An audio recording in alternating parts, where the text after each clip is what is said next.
Bem-vindos ao Modernidade Ciência.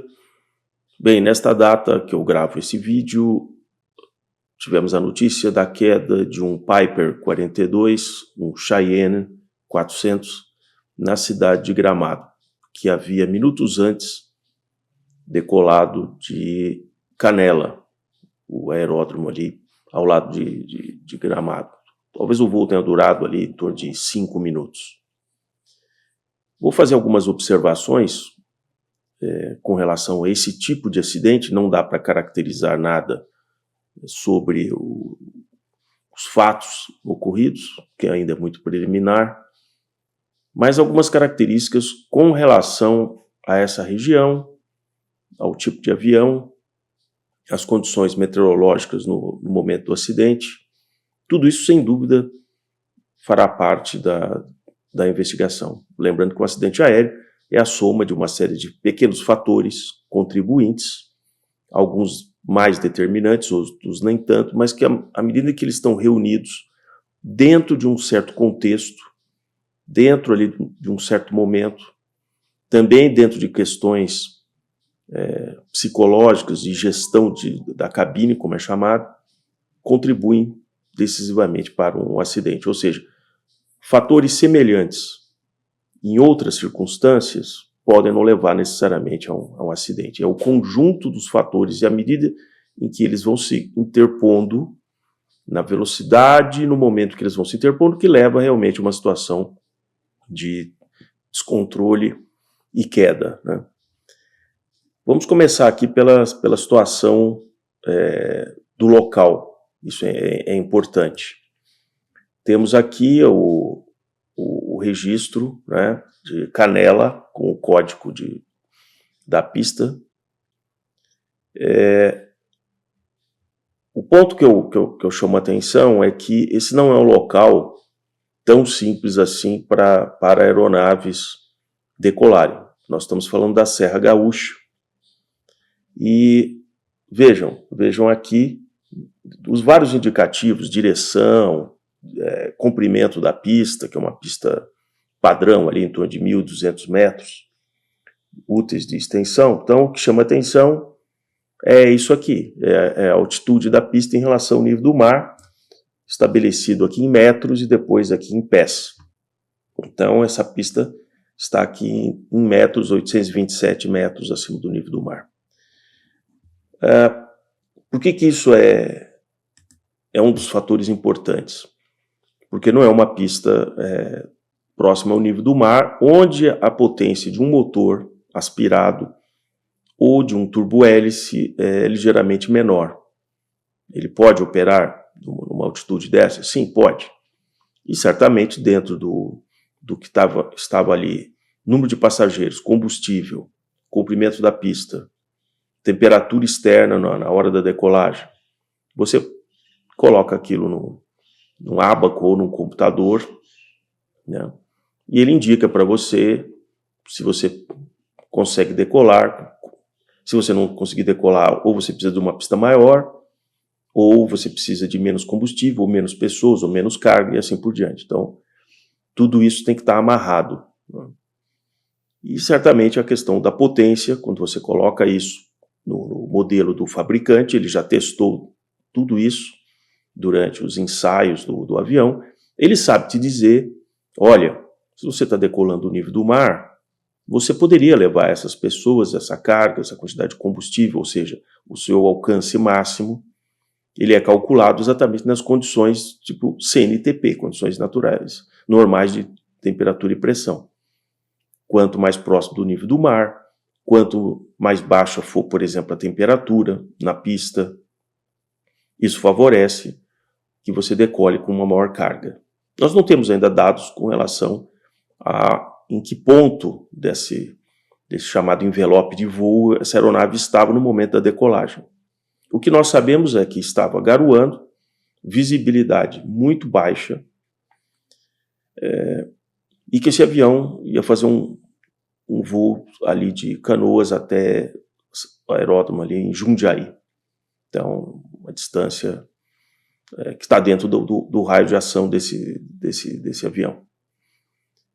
O O Cheyenne 400 é fabricado em 1990, ele foi fabricado ali até 1991 para 92, mais ou menos, é da última geração dos Piper 42, onde houve uma remotorização, saindo da motorização que eram as tradicionais turbinas PT6 da Pratt & Whitney, e nessa última versão, para ganhar mais potência, maior velocidade, melhor relação de peso e potência, se passou a adotar turbinas da antiga Garrett, que passou a ser conhecida como Honeywell, que adquiriu essa tradicional empresa de turbinas aeronáuticas.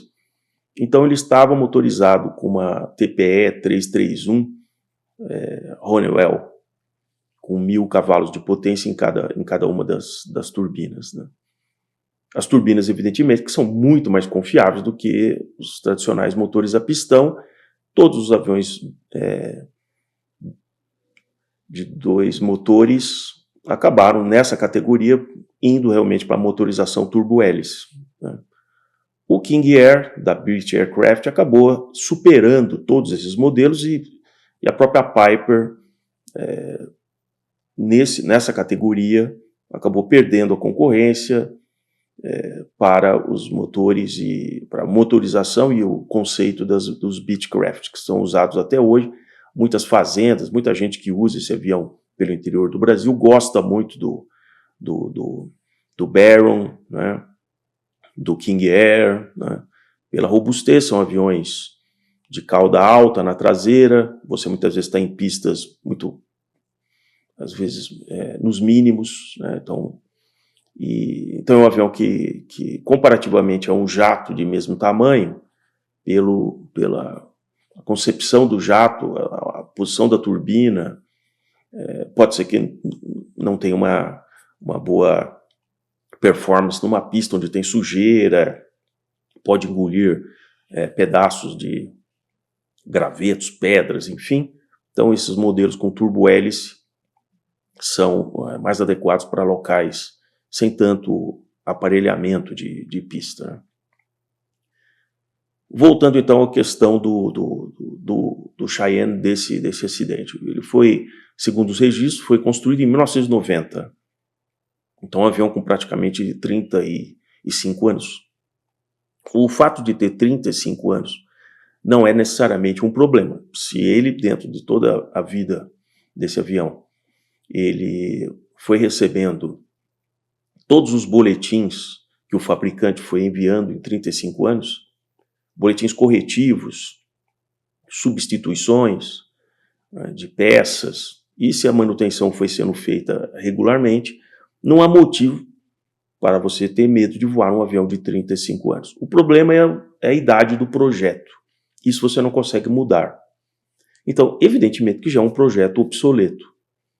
Ele foi projetado para uso ali com 2 pilotos, mas ele pode ser pilotado com apenas um piloto. Eu já coloquei em vídeos aqui no Modernidade de Ciência sobre aviação que o fato de muitas vezes você utilizar um piloto só causa uma certa sobrecarga na gestão da cabine sobre esse piloto. Em situações totalmente normais, isso não é problema. Mas em situações como essa, de o avião praticamente ali, com certeza, com carga máxima, né, pelo número de pessoas que estavam a bordo, 9 pessoas, então estava no limite, né. Não sabemos ali qual carga ele estava carregando dessas 9 pessoas, a bagagem. E no momento em que acontece algum problema, o único piloto a bordo ele tem que continuar fazendo o avião voar e fazer uma gestão do problema que apareceu, de alguma correção. Então é muito pior você estar numa situação dessa como 2 pilotos, que você divide as atividades.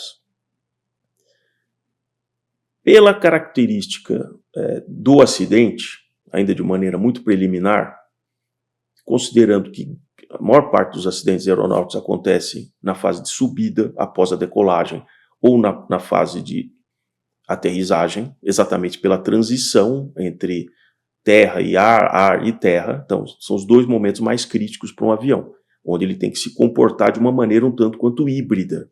Ele sai de uma decolagem como se fosse um veículo sobre rodas, e ele simplesmente muda o meio para o ar. E o inverso também é verdadeiro na aterrissagem.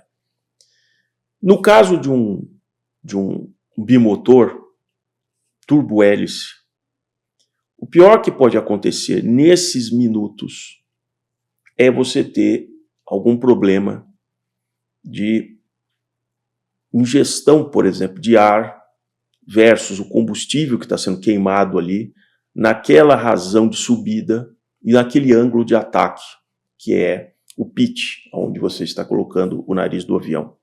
Evidentemente que numa situação meteorológica desfavorável, com neblina, garoa, evidentemente que ele fez um plano de voo por instrumentos para vir até Jundiaí. Agora, essa fase da subida tem que ser muito criteriosa. Você não pode forçar os parâmetros do avião. Não estou dizendo que é isso que aconteceu, mas é um alerta sempre, que em função da altitude da pista, você tem necessariamente, na largada, uma razão de subida inferior à razão de subida ótima prevista no projeto do avião.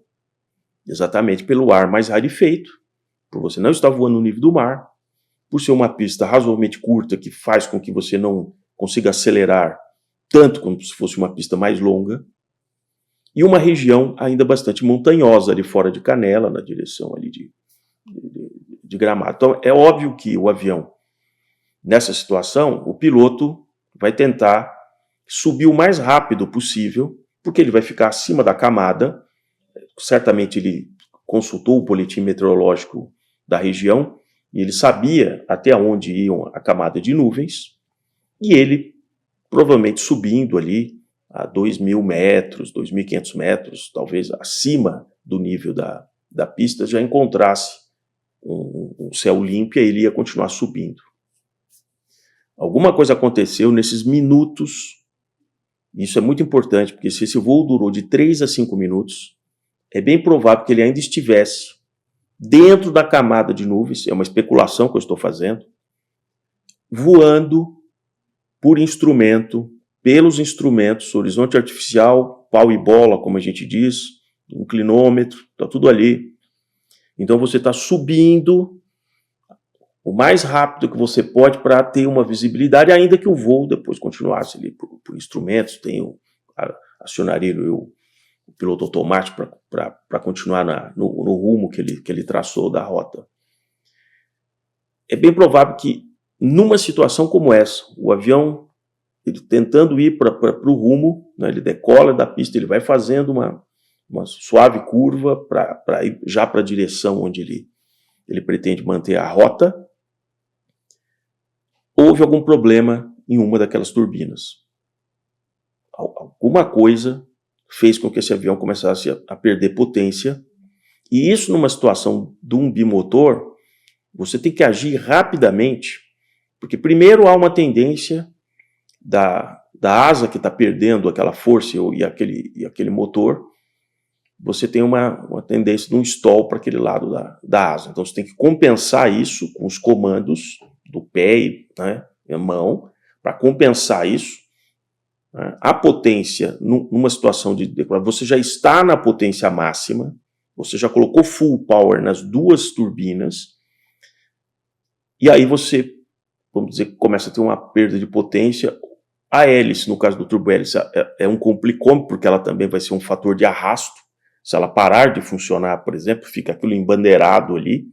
Então você tem uma guinada que puxa para aquele lado da hélice. Estou dizendo tudo isso porque é uma situação que, em poucos segundos, quem está na cabine, se fez treinamento para situações de emergência assim, ele já tem que agir.